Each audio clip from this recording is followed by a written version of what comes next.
So we're ready to get started. So good evening, everyone, and thank you for joining us today. This is our second workshop for the standard grant cycle. So we're very excited to share with you today about our grant funding opportunities. My name is Kristen Yasukawa, and I'm the Community Benefits Program Administrator, and I oversee the Safe Clean Water Grants and Partnerships Program and the Public Art Program here at Valley Water. And I'd like to also introduce our new grants team who's here today. I will first introduce Amy. Hey everybody, I'm Amy Fonseca. I am a Senior Management Analyst in the Grants and Partnership Program. Some of you may know me if you're already a grantee. I do a lot of the invoicing and agreements. So I'm happy that you're all here today. Look forward to working with you all. I'll pass it on to Renee. Good evening, everyone. My name is Rene Moreno. I serve as a management analyst supporting the grants team, and I look forward to working with all of you. I'll hand it over to Albert. Good afternoon, everyone. I'm on the grants team as well as a staff analyst. I'll be doing the Zoom moderation. Typically, I'll be working behind the scenes for a lot of your grant support and also being the lead for our upcoming water bottle filling station grant program. Back to you, Kristen. Great, thank you everyone. So I do also want to mention that some of our other teammates are still with us, but not able to join us tonight. So that's Peggy Lamb, and some of you may know her from working on the mini grants program. And then our intern, Robert Marmito. And so he does a lot of our cool social media videos and outreach. And then our unit manager, who's Sherilyn Tran, she's the Office of Civic Engagement Manager. And so under her leadership, we're administering this program for Valley Water. Our team is situated in the Office of External Affairs. So that's where we are. And as many of you may know, if you're a returning grantee, we do also work with a lot of subject matter experts throughout the agency for our legal reviews and our insurance requirements, our permitting, and our environmental reviews. So those topics will be touched on today, and some of you may have worked with those other folks in our agency. So, all right, next slide, please.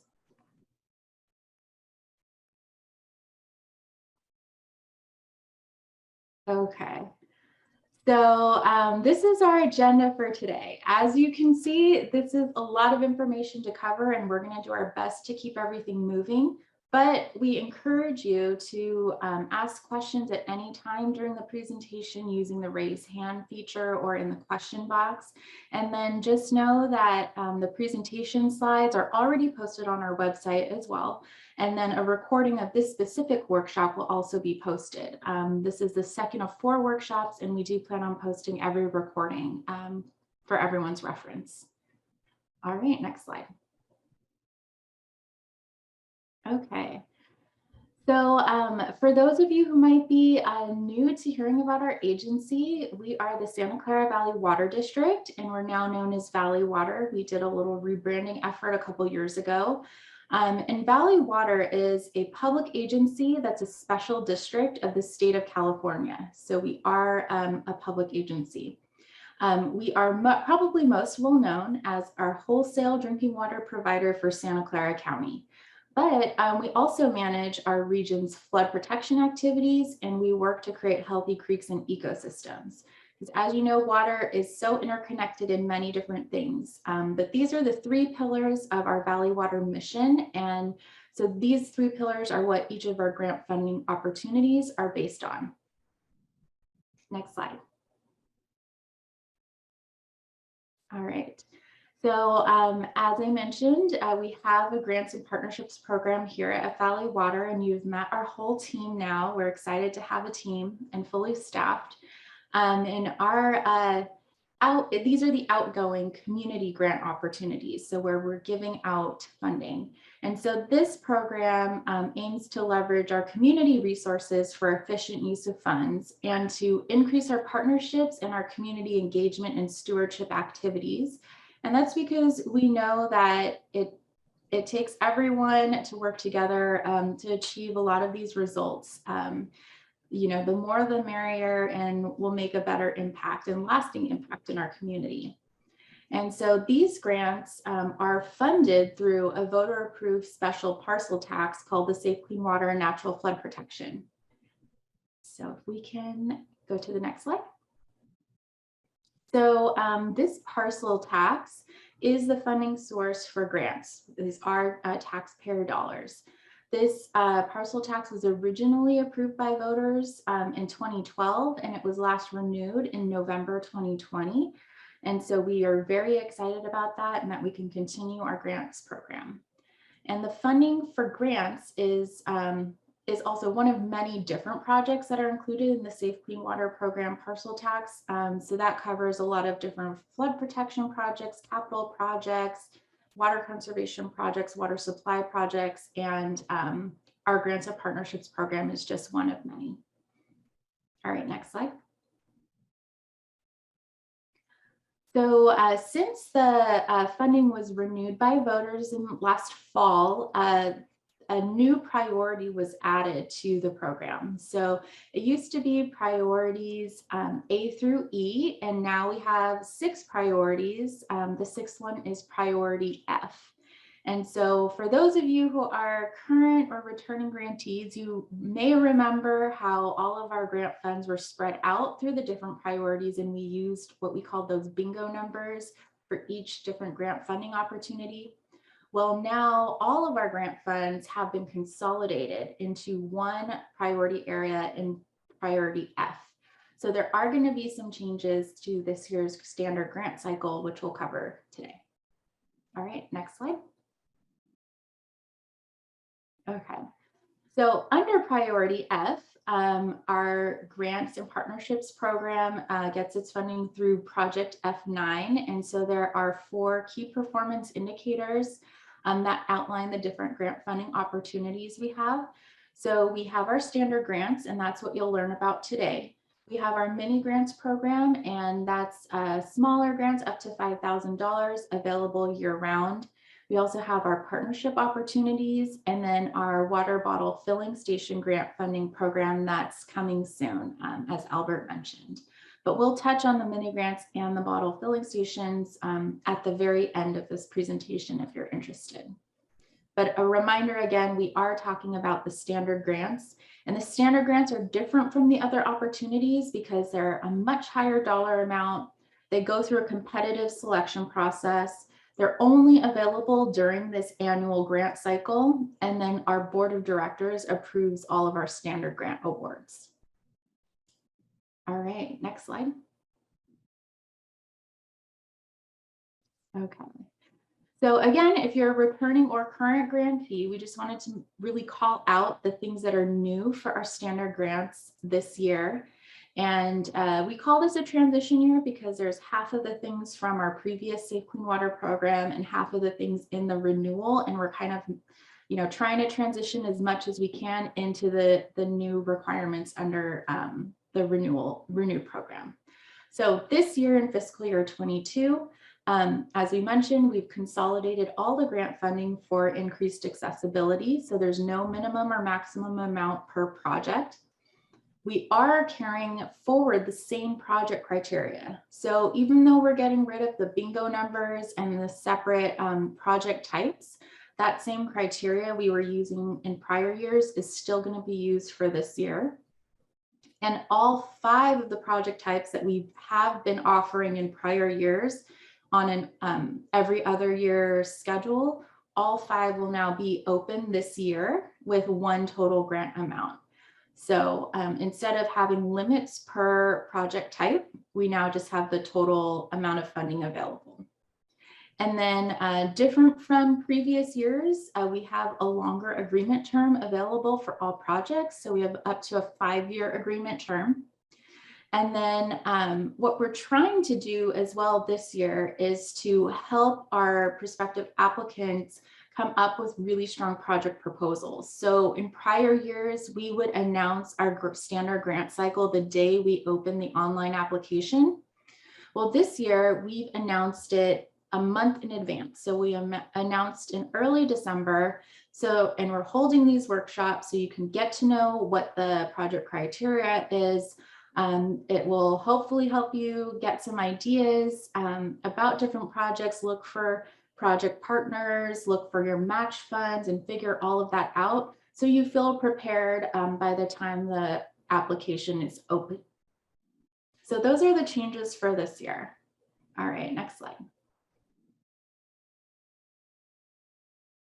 Okay, so one of the things you'll notice in the bottom corner of the slides is we've tried to point to where this information is in the standard grant guidelines. So in case you're following along, all of the information that we're covering today is outlined in a lot more detail in those standard grant guidelines. So this funding information is on page 2. So for our standard grant cycle, like I mentioned, we have a total of $1.4 million available in standard grants, and our board of directors can approve full or partial funding of the grant request amount. And that is all based on our grant funding allocation matrix and the evaluation criteria scores, which Amy will cover later in the presentation. And not all projects that meet minimum requirements are guaranteed to be funded, and Amy will cover that a little bit more when we go over the evaluation criteria.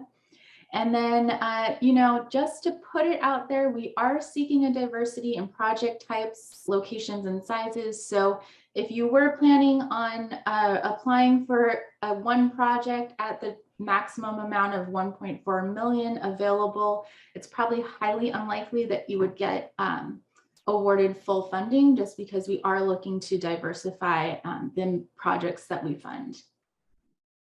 All right, next slide.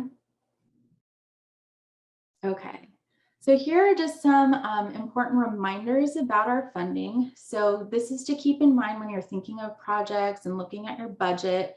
So all of our funds are provided on a reimbursement basis. So after the agreement is executed and, you know, if you're awarded the funds, then we will only pay out after an invoice is submitted with all the supporting documentation.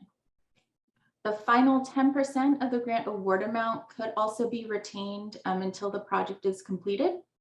So we not only look at where the actual Valley Water grant funds, those dollars are going, but also at the project as a whole. So even if, you know, maybe all of the funding was for one certain event, but the whole project included 5 events, then we would, you know, reimburse for the work that was completed in an invoice, but we might retain the 10% until all of the 5 events were completed.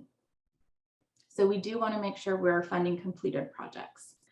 And then our funds do have some restrictions. We cannot fund any pre-award costs. So like any of your time putting together the application, attending today's workshop, anything like that, we will not be funding any of those costs. And then because we are a public agency and we're using taxpayer dollars as the funding source for this grants program, we cannot fund any proprietary work. So anything that we fund must have public access and all the information must be available to the public. All right, next slide. Okay, so have some fun little tips in here throughout the presentation. And our #1 tip is to check out the funding recommendations and the evaluation criteria and the grant funding allocation matrix that's listed in the standard grant guidelines. So again, everything in the standard grant guidelines outlines exactly what our evaluation committees will be using when it comes time to evaluate the proposals. So you will see the exact point system, the exact criteria, and the exact allocation matrix that will be used to make the funding recommendations to the board of directors. All right, next slide. Okay, so if you're new, you may be wondering who's eligible and if you are. So basically any sort of local or nonprofit school, university, all of those types of organizations are eligible for the funding. For our water conservation research grants, we do allow for-profit private companies to apply for that, but not for any of the other opportunities.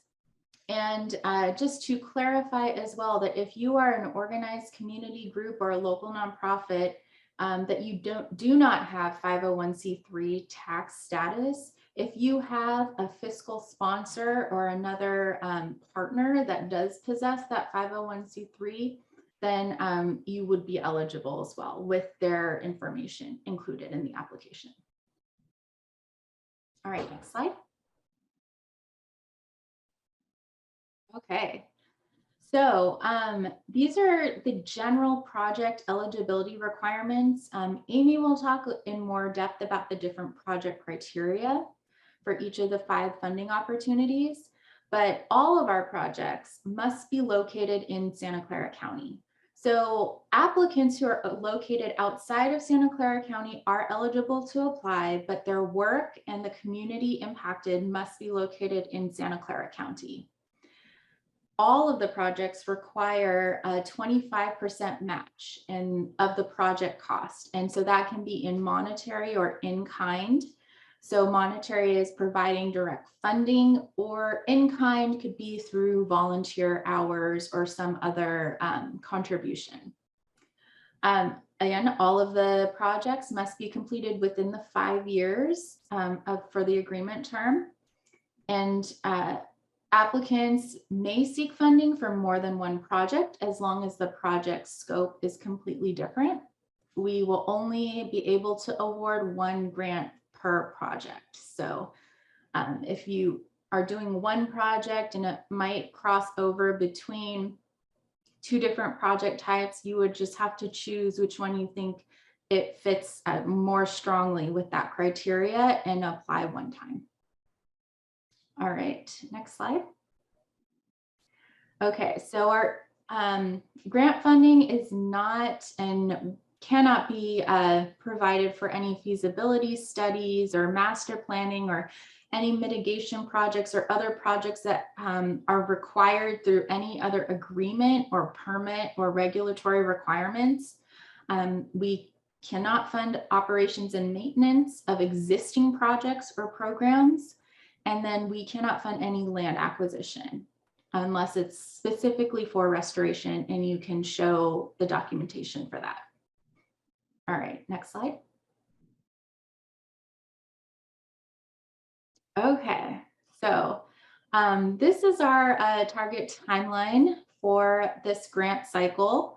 So as I mentioned, we're doing the pre-announcement. We are having these informational workshops in advance, but our applications online through our Flux Grants Management System are going to be open on January 3rd.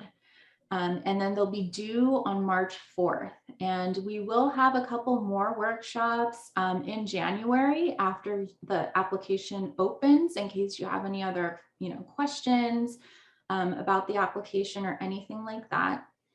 And then after March 4th until about mid-April is when we host our proposal evaluations. So we have panels of Valley Water subject matter experts who review each of the proposals.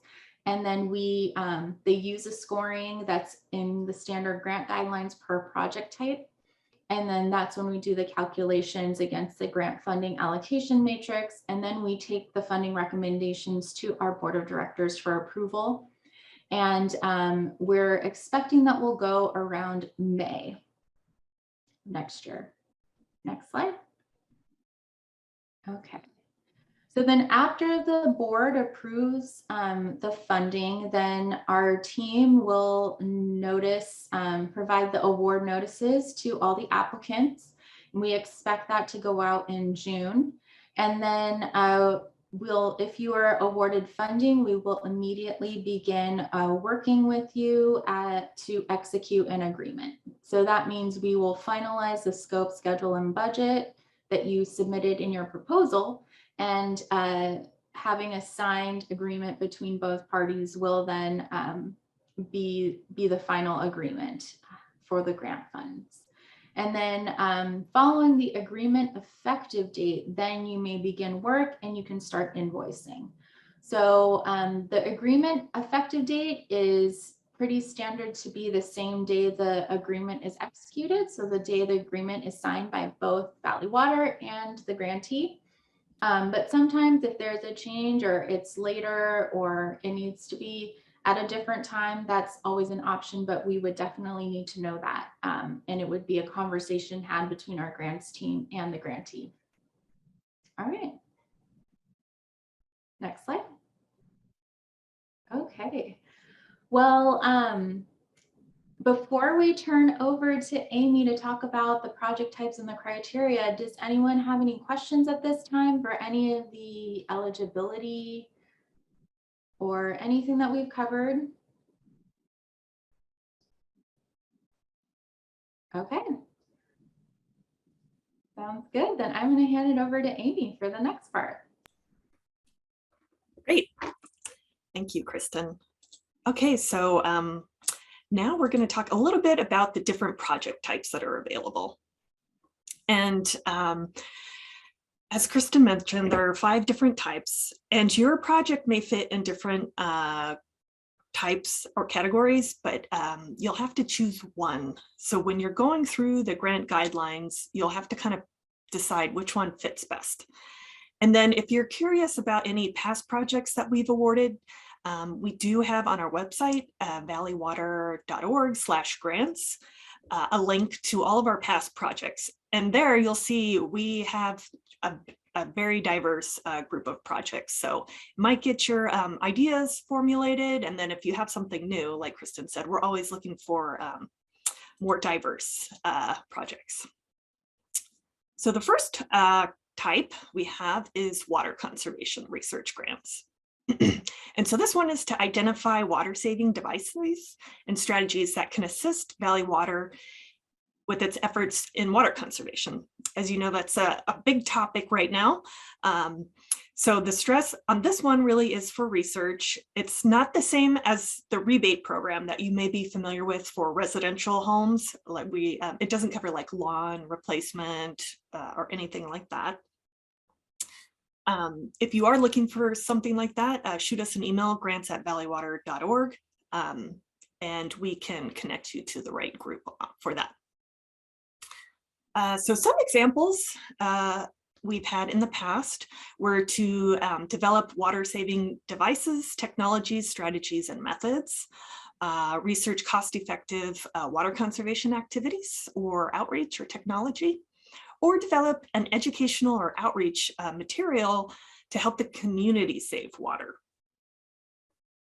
So this is, again, as Kristen had mentioned, the only one that is available to private entities. Okay, so here's a sample project under this category. This is the MicroStreams faucet adapter produced by Volectron. And so they developed this water saving device that uses a lot less water for hand washing and is just as effective at getting soap and the debris off. So it uses about 0.1 gallons per minute. And so that means it's 13 times better than the average regular faucet that you would have in your house. And through their study, this was a research project as well, they were able to determine that they were saving about 1.34 gallons per minute. That's a lot. And so the people who installed this water saving device saved about 3,800 gallons per year, which is quite a bit. Next slide. Okay, so this is the dipper well replacement project.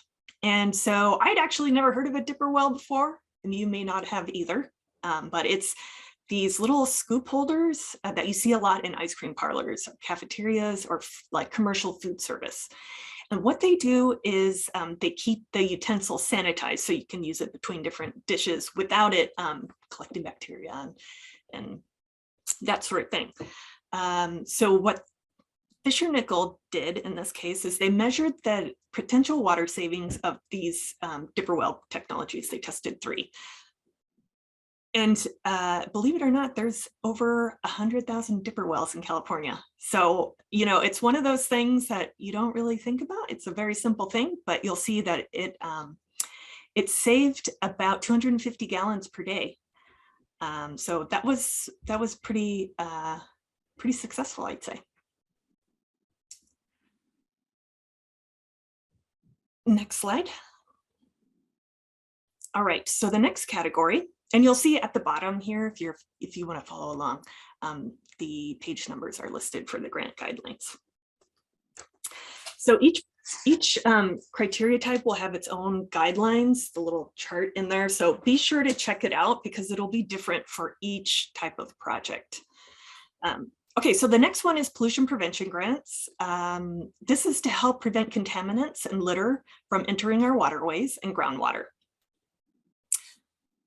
So this one is really to keep contaminants out of the creeks, streams, and storm drains and groundwater. Some sample projects include the proper disposal of pharmaceuticals, auto products, gardening products, cleaning products, paints, light bulbs, and other items that end up contaminating either the groundwater or get washed into the watersheds. Another example would be to initiate environmental friendly gardening and composting techniques.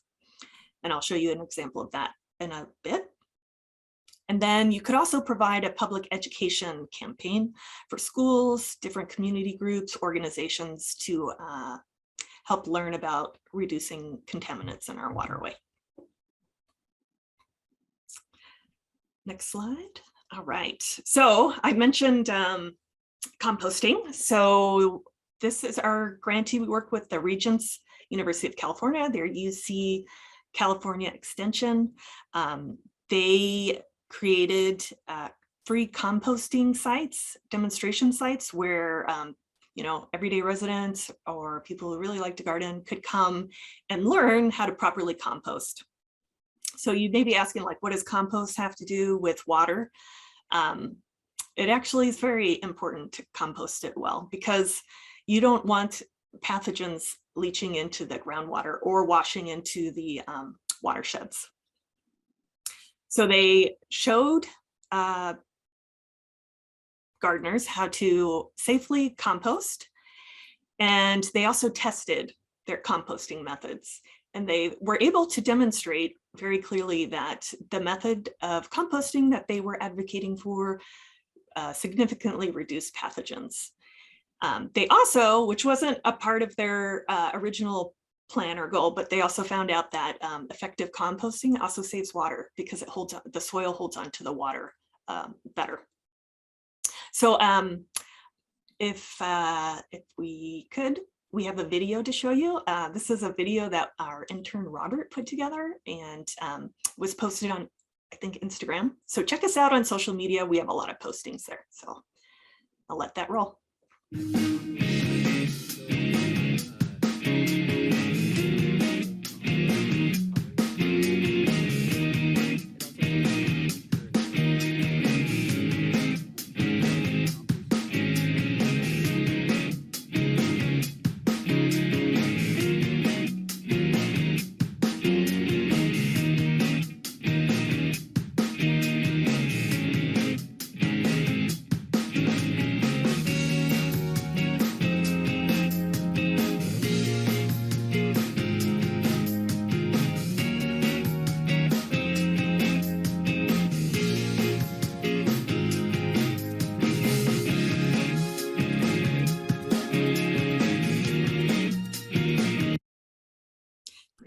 Thank you.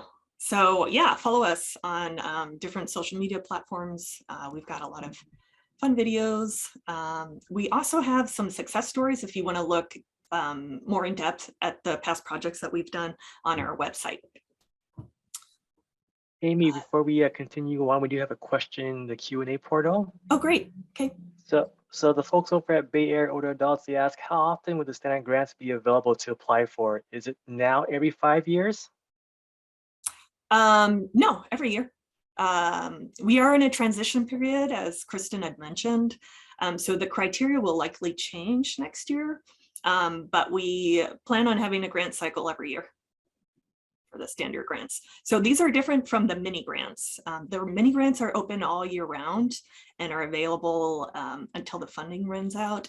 This is limited to the grant cycle. So there's a application start and end date, and it's also competitive where you have to score a certain percentage to get recommended to the board for funding. Does that answer the question? Yes, and I think we also are considering changes to the program soon, right? So it may be a rolling application in the future. TBD. Yeah, we're not sure at this point, but a lot of options out there. Yeah, we'll be working with our board to get that organized. We are looking at redesigning the program and re-looking at the criteria. Also in the renewal from this past fall, there's expanded project types that are included now in the renewed measures. So we just need to come up with some new criteria for that.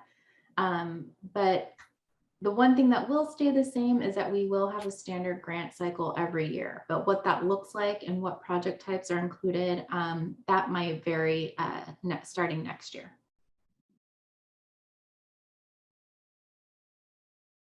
Great.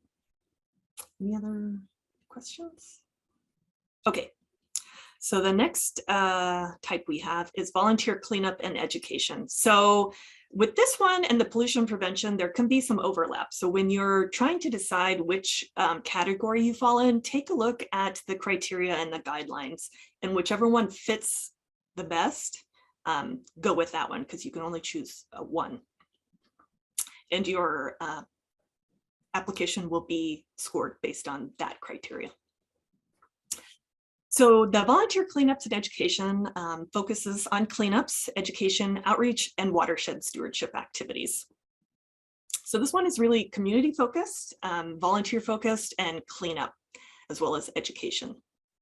You could do them all. You can have different elements, and in fact, that's what a lot of our grantees in this category end up doing.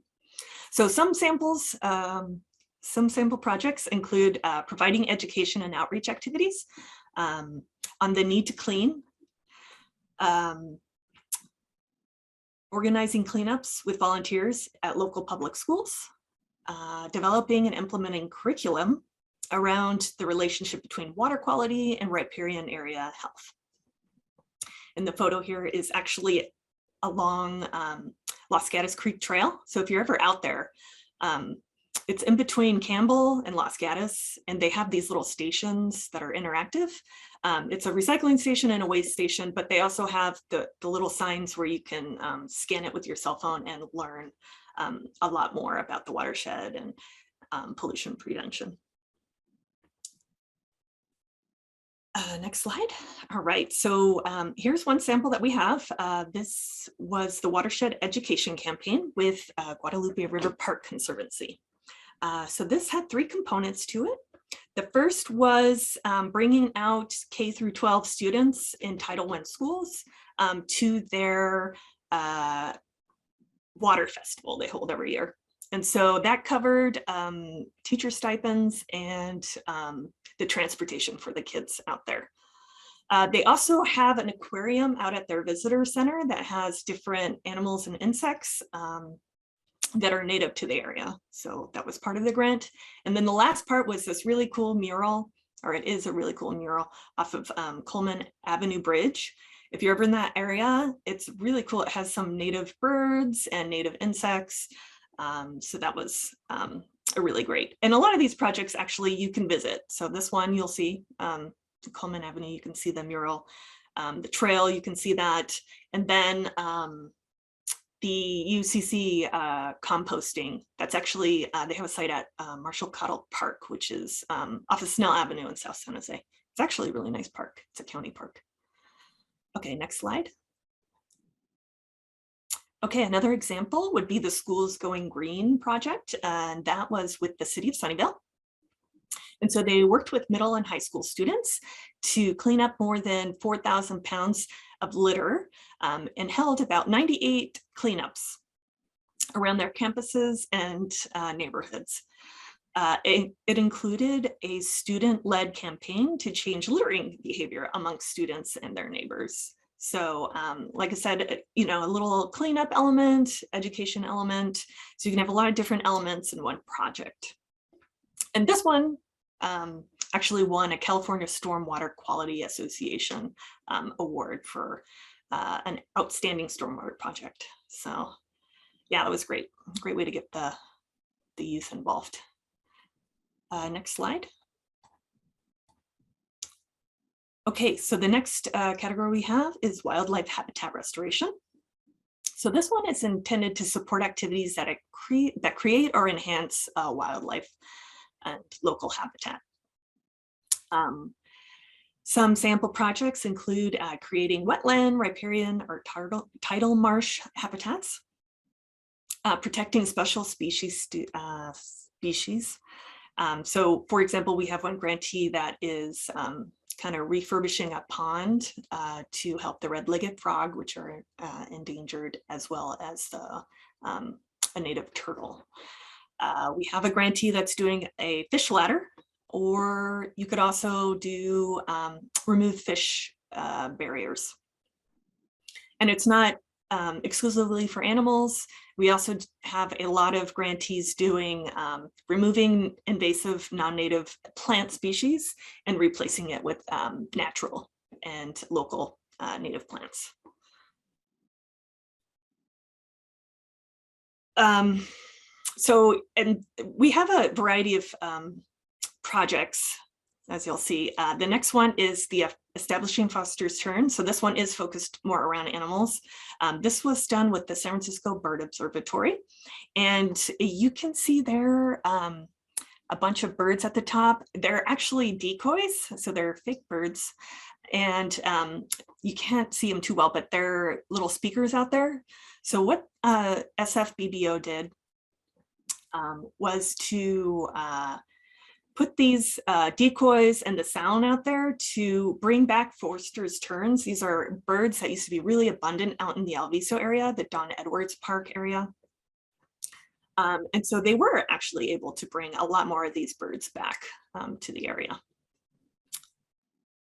Next slide. And then the last type we have is access to trails and open space.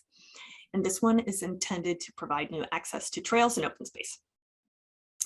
Some examples could include constructing a bridge that links two trails together. So that's the picture there is in San Jose. The creation of a trail that provides a significant link to Creekside, the Creekside Trail Network, or activities that support urban trails. We recently had a grantee get awarded for a community project where they're cleaning up the local trail. That's an urban trail. It is near a creek, and then getting the community involved to make the trail more inviting. So that was very unique take on it. For this one, you'll want to take a look at the One Water guide. It's I think it's one of the attachments in the grant guidelines. It's also on our website. A lot of this stuff is also on the website. So when you're going through the criteria, be sure to check out if there's footnotes. It refers a lot to different reports that may help you. Okay, so those are the 5 project types, and I have a sample of a trail project next. Okay, so this is another one you can go out and visit. This is the Calero Reservoir Oak Cove Trail construction. This was with the County of Santa Clara.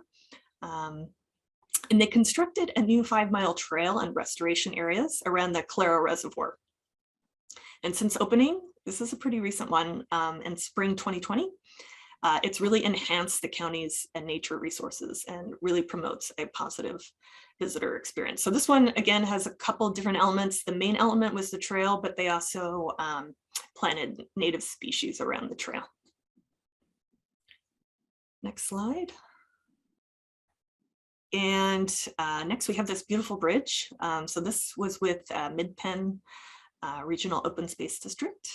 This is their Webb Creek Bridge project. And this bridge was constructed to replace a bridge that wasn't really functional anymore or safe. in the Bear Creek Redwoods Open Space Preserve. And so it provided safe public access, and it also had a double benefit of making the trails more safe because emergency vehicles could now go in and out of the trail. So if you're ever in that area, check that one out. It's really a pretty bridge, pretty area. Okay, so before we move on, any questions about the types? No? Okay, so now we'll get more into the criteria and how things are scored. So as Kristen mentioned earlier, the applications will be evaluated and scored by a panel of subject matter experts.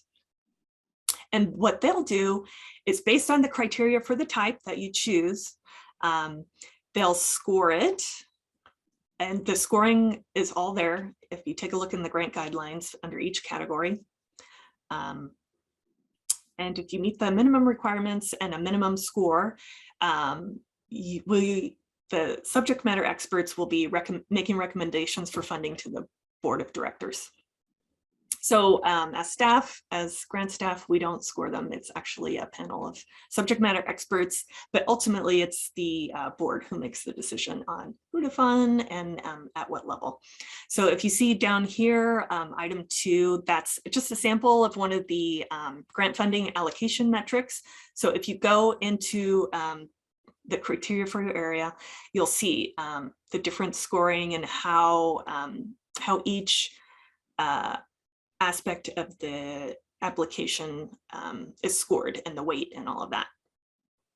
So some of them, they're all different again. So you want to look at the criteria for the project, type of project that you're applying for, because some of them are 100 points, some of them are 200 points, and they're all unique and individual to that.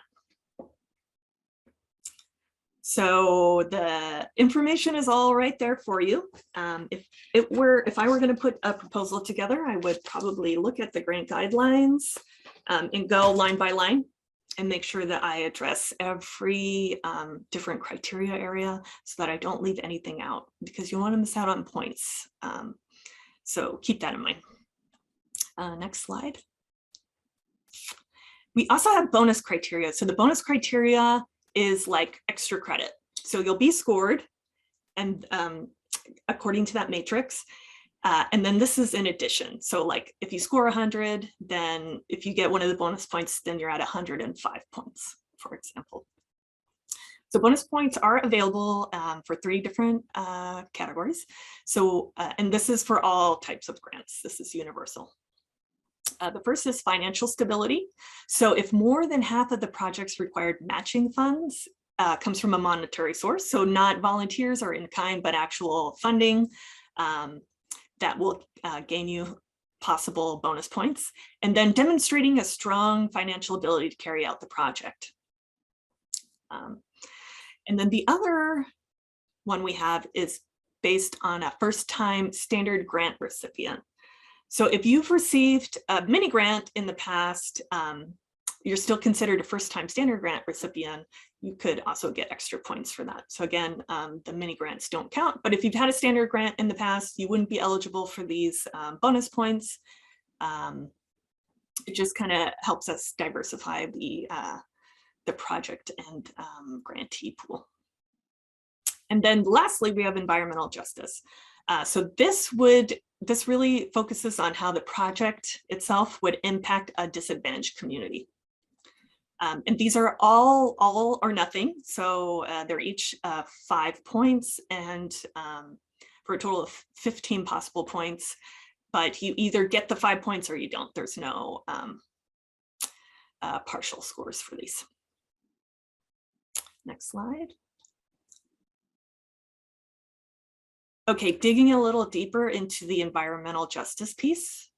So Valley Water defines disadvantaged community by 3 different criteria. So if your project location or location, or it serves a community within one of these disadvantaged communities, you would also be eligible for the bonus points on this. So it could either be low-income households, so households whose incomes are below 80% of the area median income, low-income census tracts. So this would be census tracts where the aggregate household is less than 80%. And there's a link there. And then we also go by the Cal EPA. So they have a map here of disadvantaged communities. So when you click on it, there's different shading, and that'll indicate that it is a disadvantaged community area. So it doesn't have to meet all this criteria. It just has to meet one. So if you look at the frequently asked questions, the facts, there are links and a little bit more of a description in here. So again, if the location or the community is in one of those areas on either of these maps, you'll likely be eligible for the bonus points. And again, the district, or Valley Water right now, is really focused on equity and serving all communities. So we just want to make sure that that our grant funds reach all the areas within the county. Next slide. Okay, that was a lot of information. So if you have any questions, feel free to ask them. I'll pause for just a sec, see if anybody's got anything. Okay, cool. All right. So we're going to talk about the different elements of the application, so the proposal requirements. Next slide. And again, this is all in the standard grant guidelines, so be sure to read everything in there so that you don't miss anything. So the requirements for the application are the online application, which is submitted through Flux. So we won't accept mail, hand delivery. It has to come through Flux. And you'll see that there's some questions in there. So you want to be very detailed in the questions, look at the criteria and see how your project matches up to that criteria. Because the questions in the application are also scored. So you don't want to leave out any points by not providing information. You'll also need a project scope, a schedule, and a budget. You'll need a resolution from a governing body if you have one. We have a sample text that you could use. It is attachment 2 in the standard grant guidelines. If you are confused about this, or you're not sure if your organization has a governing body, just reach out to us and we can assist you in determining that. So that's grants@valleywater.org. You'll need your 501 determination letter, or if you're partnering with another organization, you'll need to indicate that. The W-9 form, Form 990, audited financial statements if you have them, your organizational budget, and the resume of key staff. That's a lot of different pieces, so be sure to look at the grant guidelines. There's a lot more detail in there about the different requirements. For the project scope, schedule, and budget, we do have different templates if you need them, and there's also a lot of resources on our website, so go and check those out as you're building your application. And next slide. Okay, so we'll dig a little deeper into the project scope. So a good scope includes a project summary, the location of the project, where is it going to be located? Even if it's virtual, you'll want to indicate that. The different communities served and demographics. So this is one area where if you're going to be working with disadvantaged communities or different communities, you want to really elaborate on who the participants will be and where their location is. If you have any project partners, so anybody providing funds or volunteers or anybody that you plan to work with on the grant, go ahead and indicate that. You'll want to include your project task. So the tasks are the different activities and approaches to meeting your goal. And it would also include metrics and deliverables. So how would you measure your success? And then what is the product at the end? So if you are doing an educational piece, it might be virtual. So you might wonder, oh, what could I deliver Well, it could be lesson plans. We could do metrics by taking a pre and post survey to determine how much information the students learned about watershed stewardship or anything like that. Your plans for the project after the grant is over. If you're planting trees, are you going to go out every year and maintain those trees? Is one of your partners going to maintain the trees? So you need to really think about what's the life beyond the term of this grant. And your project team. So again, read the requirements clearly in your priority area type. That'll really be your guide in making sure that you get as many points as you can in the criteria, because again, the subject matter experts are only picking up your application and they can't, they may not be familiar with your organization. So just anticipate that they won't know anything about your organization or your project. So you'll want to kind of elaborate on that. The scope will likely be the scope that's in your agreement. So you really want to take some time and be thoughtful about your approach to your goals and then what's realistic. There is a chance that you may not be awarded the full amount. Sometimes grantees are only awarded like 80% of their request. And in that case, we would work with you to reduce the scope. Another thing to keep in mind is uncertainties. So, lately, the uncertainty has been COVID. And so what a lot of our grantees did, especially in the last grant cycle, was provide alternative approaches. So if you were your plan was to go in and have residents come out to a site and teach them about gardening. Well, if you can't do that, if there's a shelter in place or people aren't comfortable, you could provide an alternative and say, okay, if we can't do it in person, we'll just shift to online, but the information that the participants will learn is the same, it's comparable. The same for a lot of schools and stuff too. So that is something to keep in mind, and it'll make it easier too once we do the agreement. All right, next slide.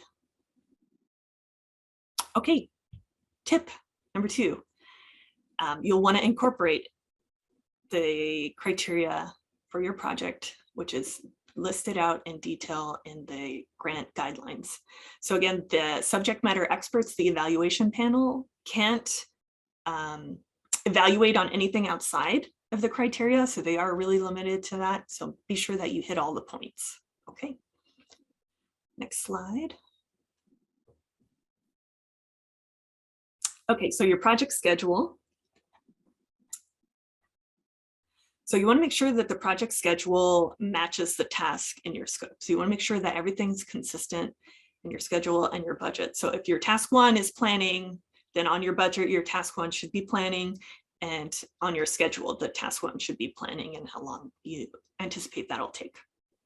You want to be realistic. If the board awards the grant on June 1st, you're likely not going to be able to start on June 1st or June 2nd. So keep that in mind.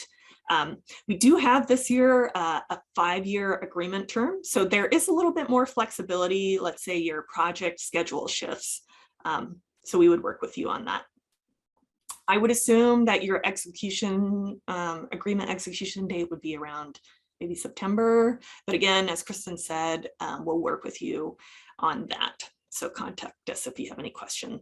And you can use any format, but we do have templates in case you need it. And this is scored. The project schedule and most of the criteria, not all of them, but most of them, project schedule is scored. And then another approach that some grantees do is instead of setting like exact dates, they'll set like months or weeks from the start date. So they'll say, okay, in month 1, we'll finish the outreach. And then 2 months later, we'll finish the planning or whatever it ends up being. So that's also an option for you. Next slide. Actually, I have one more note for the schedule, if you don't mind, Amy. Yeah, sure. So just want to clarify the difference between the project schedule and the agreement term. So even though we're going to allow everyone to have 5 years in their actual grant funding agreement, if your project is going to be done in a year or 2 years, that's perfectly fine. It just cannot exceed the 5-year mark. So it's okay to have that. I just wanted to put that out there. Yeah, that's a really good point. You know, it could even be something quick, you know, that you can finish in 3 months, and that's perfectly fine too.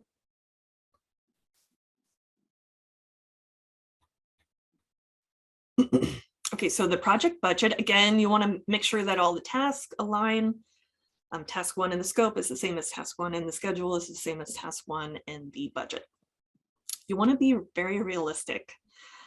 So get some estimates, do a little research, because once your budget is set, it's a little bit harder to change.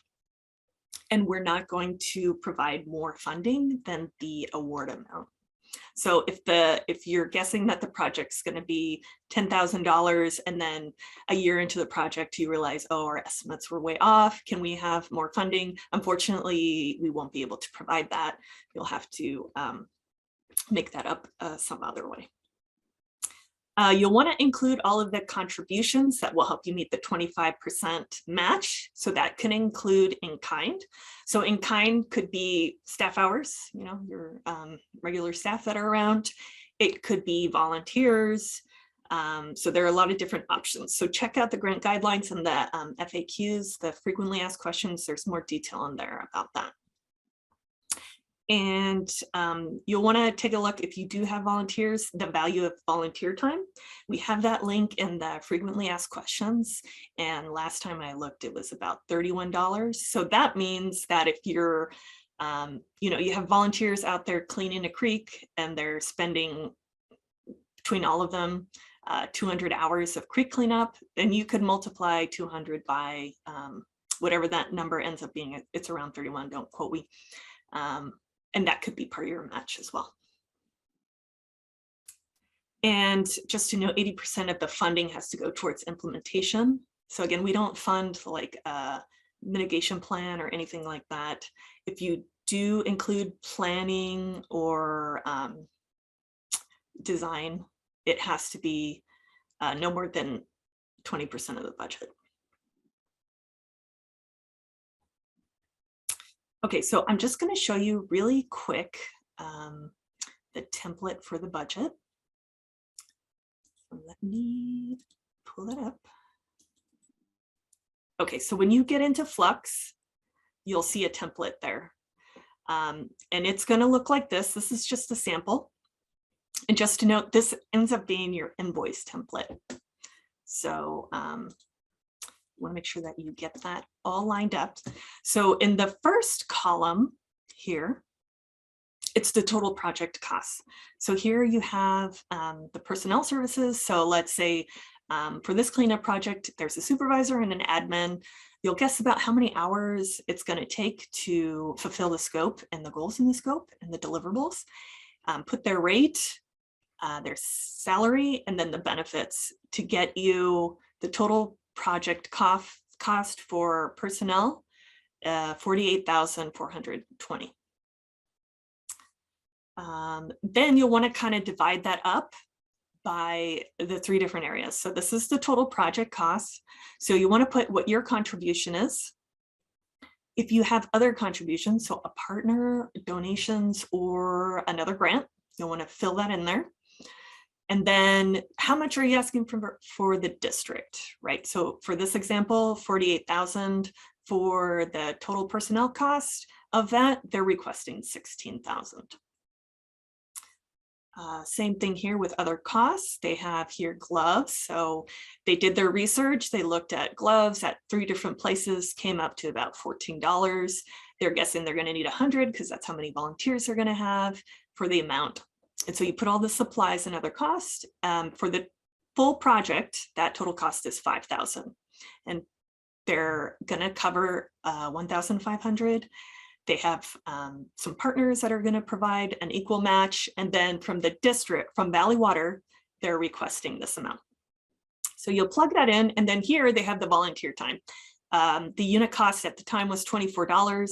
They have 200 hours that volunteer hours that they're going to use for match, multiply that to get the total, and you'll see they're counting it as their contribution, because the total grant, well, you have to provide a 25% match. So the total grant can't be more than 75% of the total project cost. So you'll add all these things for the total project cost and then see what your contribution, any other contributions, and then here you'll get the total for the grant. So this should match the application. Then you'll take it down a little bit further by task. So for example, the supplies, they're asking Valley Water 130 for the garbage pickers. And so which task would that fall under? It could fall under multiple tasks, or it could fall under just one. And so that's going to the cleanups. Makes sense. And then the staff, you'll see, is kind of divided amongst all the different tasks, because you're going to need staff the whole project. So then you'll get the total for each task. And just be sure there's some formulas in the template. Try not to clear them out. If you're struggling or something's not working quite right, feel free to reach out to us via email or phone call, and we can help you troubleshoot a little bit. But all of these should match this. So what these columns really are is a breakdown of the total grant amount by the task. So that was a really, really quick explanation. Again, reach out if you have questions. Do you have any questions now that perhaps I can assist you with?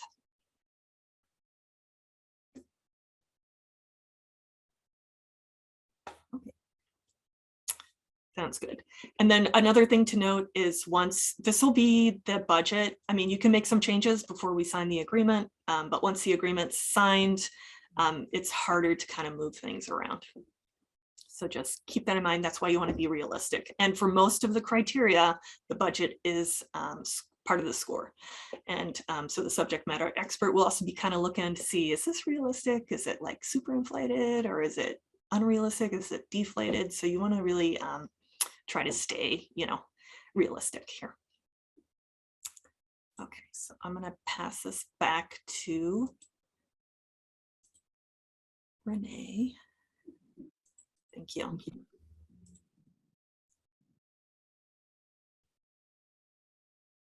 Okay, next slide. So we have some other requirements. It's for all projects across the board. Each project will need the following reviews and items before the agreement can be executed. So one is the CEQA review by the environmental planners at Valley Water. One is a permit review. If you're doing cleanups or events or installing something, it'll definitely need a permit review.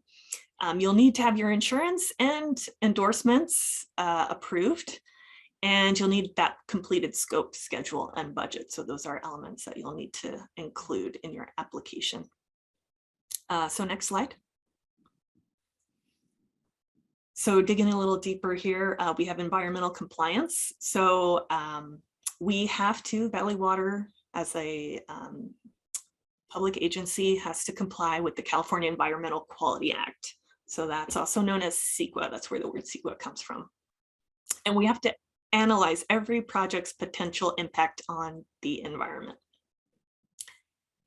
Whether you're doing a virtual event or something in person, everything will just need to be passed by the CEQA planner to determine what level of review will be required.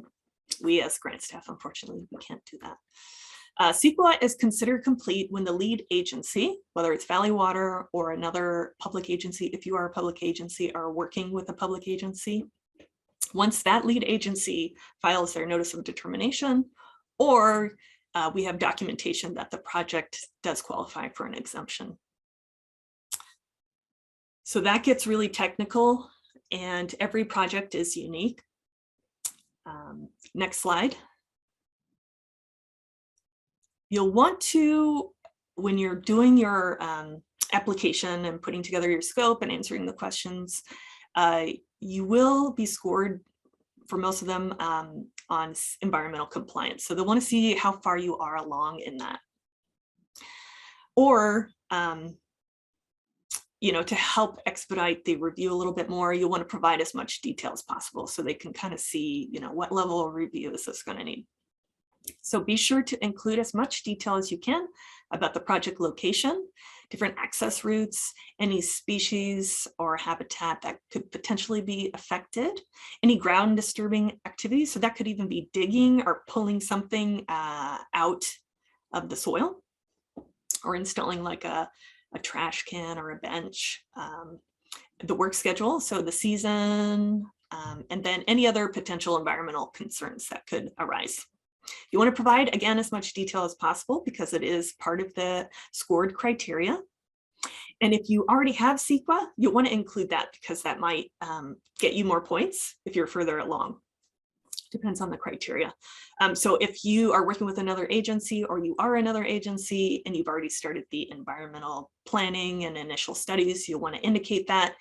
If you've already completed CEQA, be sure to indicate that and include any documentation that you have. If you've already started the conversation with another agency that's going to serve as the lead, do include that. And just keep in mind, again, the size and the cost of the project doesn't necessarily indicate the level of CEQA review needed. So a cleanup will still need a CEQA review, whether it's, you know, 10 people or like a big event. Next slide. So I just want to note that the CEQA doesn't need to be completed prior to submitting your grant. But again, projects that are further along in the CEQA review process may get more points. If you have questions specific to your project, feel free to reach out, you know, because it can be complicated. So next slide. Okay, permit compliance.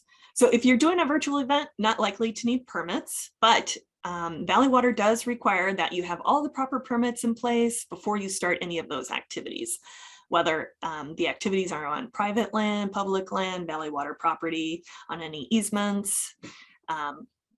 So you want to keep that in mind. If you can show that you're further along in the progress of obtaining any permits that are required, you'll want to indicate that in your application. And if you need more information about permitting, feel free to contact us. Don't assume that you don't need a permit. Like a creek cleanup can require a permit. It really just depends on the location and what you're doing out there. And so we can assist you kind of identifying if you need a permit from another agency or like PG&E or something. So just keep that in mind when you're planning your activities. Next slide. Again, you want to provide as much detail. If you've already applied for your permit, be sure to indicate that. If you have the permit, include that with your application. You can include attachments when you're in flux. Next slide. So we do require insurance. You'll need to have insurance for the entirety of the project, not just the beginning. And you'll need to adhere to the insurance requirements throughout the duration, because if your insurance lapses or you cancel it, we would likely put a hold on your project. All of the insurance requirements are in attachment 4, so read those carefully. And you can also, at this point, maybe share it with your broker and ask them, you know, get some cost estimates of what they think these insurance requirements would cost as part of your budget. And we could possibly adjust your insurance requirements on a case-by-case basis. We'd need to coordinate that with our risk manager. But I wouldn't count on exceptions. Just assume that you'll have to have the full coverage. But again, there is the possibility of having insurance requirements adjusted based on your project. Depends on the level of risk. Next slide. So grant applications are due March 4th. And as mentioned earlier, you have to do it through Flux. You have to submit it through Flux. So you'll see the application isn't actually open yet. It'll open as soon as January 3rd hits. We'll flip that switch and you'll be able to start entering your project. But you can work on your scope, your budget, and kind of put it planned together. And if you're looking for partners, do all of that sort of research stuff. Because again, all of the information that you're going to be scored on is in the criteria for each project. So whatever you're applying for, be sure to check out that criteria. But you can register for your Flex account now. So you'll be entering your organization's information. You'll get a login. Be sure to get that application in before the deadline of 11:59 p.m. If there are any technical difficulties or you can't log in, we won't be able to help you if it's last minute. So feel free to reach out. We're available phone, email. If you're having any technical difficulties, let us know. And again, I just recommend putting that application in a couple, not at the last minute, basically. Next slide. Okay, so just important reminders to summarize. Be sure to read those grant guidelines thoroughly. Be sure to read the criteria for the project that you're applying for. They're all different. And it'll be really helpful when you're putting together your application. So answering the application questions, putting together your scope, your schedule, your budget. So be sure to read those. You'll need to include all of the documents. If you don't include something, your application could be thrown out. And so be sure to read the grant guidelines. It'll list everything that you need. You'll want to review the facts, frequently asked questions. There's a lot of really good information in there. You'll find that the standard grant lines, are very technical, where the frequently asked questions are the questions we get all the time around CEQA and disadvantaged communities and how to calculate volunteer hours. So all of that is in there and it's pretty helpful and it's on our website. So you can check that out. And no proposals will be accepted after the due date. So be sure to get that in. And we can't accept hand delivery. We can't accept FedEx. It has to be through Flex. We won't accept email applications. So our final tip is just read those grant guidelines. And the facts to ensure that you have a really good, solid application, and your proposal will get as many points as you possibly can for your project. That way you don't leave anything on the table. All right, any questions before we wrap up? All right, wanted to take a minute to plug our other grant opportunities. So today you heard about the standard grant cycle. And again, those are competitive, offered once a year. But we do have our mini grant program that's open all year round. You can get up to $5,000 per project and it's available all year. And unlike the standard grants, which are where the funding is reimbursement based, where you have to provide receipts and then we pay you, you get 50% up front. As soon as we sign that contract, we'll start processing your check. And then when you complete the project, you'll send in a fact sheet and then we'll provide the rest of the funds. And it's kind of like seed funding for different community engagement activities that further our mission and the safe, clean water and water conservation goals.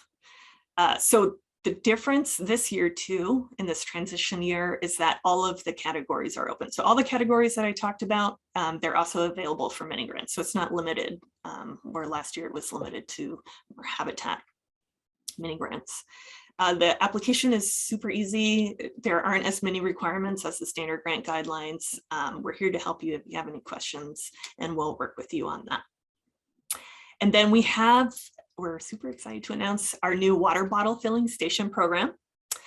So those are those little water bottle fillers that you see like at the gym.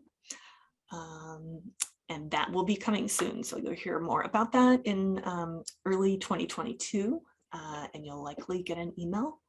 So check that out as well if you think that would be good for you. Kristen, is there anything else you wanted to mention about the mini grants? Or anything else?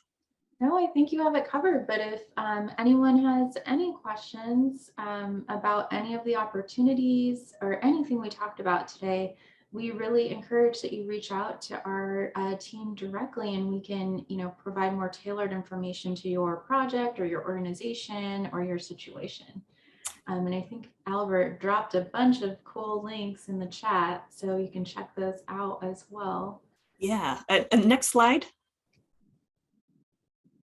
Oh yeah, we have one more slide. Yeah. There are 3 different ways to contact us. Phone call. So this is our hotline. We have more staff now. So we have, somebody usually is always available. If not, leave a message. We will respond pretty soon. You can also email us, grants@valleywater.org. Same thing. We have a lot of staff members on there to answer your questions.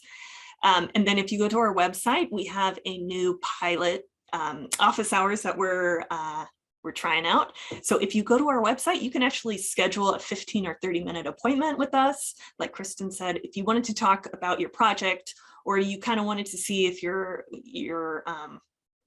ideas would be eligible. Unfortunately, we can't review your application and tell you whether or not you'd be funded, because it's not really up to us. It's up to the board and the evaluation panel to score and make that recommendation to the board.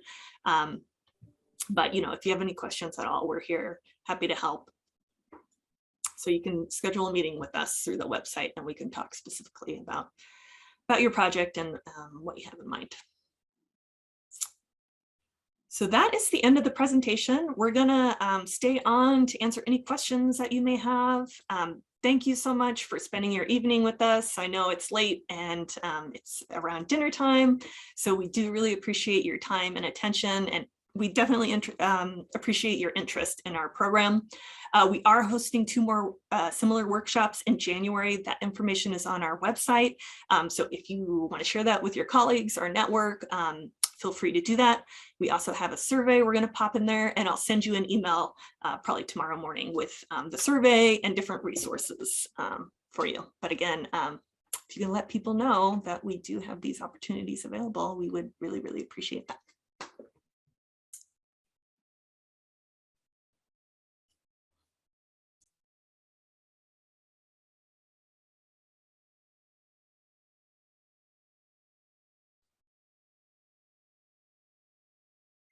And again, if you have questions, you could raise your hand, put it in the chat. Not a question, but there was a thank you from Yeri Soul, thanking the team. Oh, thank you for the comment. Thank you for joining us. I really hope that you all, consider applying. So Ire, sorry. Ire. Oh, my apologies. Mispronounced the name. And also Lorraine also thanks the team as well. And the thank yous are coming through. Casey. I appreciate everyone coming out, like everyone's saying, and also for staying the whole time too. I know it's a lot of information, and we packed it in. So that's why, hopefully there's a lot of resources available. And like I said, our team is, and we're happy to have a full team now, but everybody is available and, happy to assist. And it looks like I like seeing a lot of new names on there for the attendees. So I hope that we have some, new grantees as well this year. Always excited about that. And we love our returning grantees too. Yeah, we have some returning ones on the call. Good ones. Yes.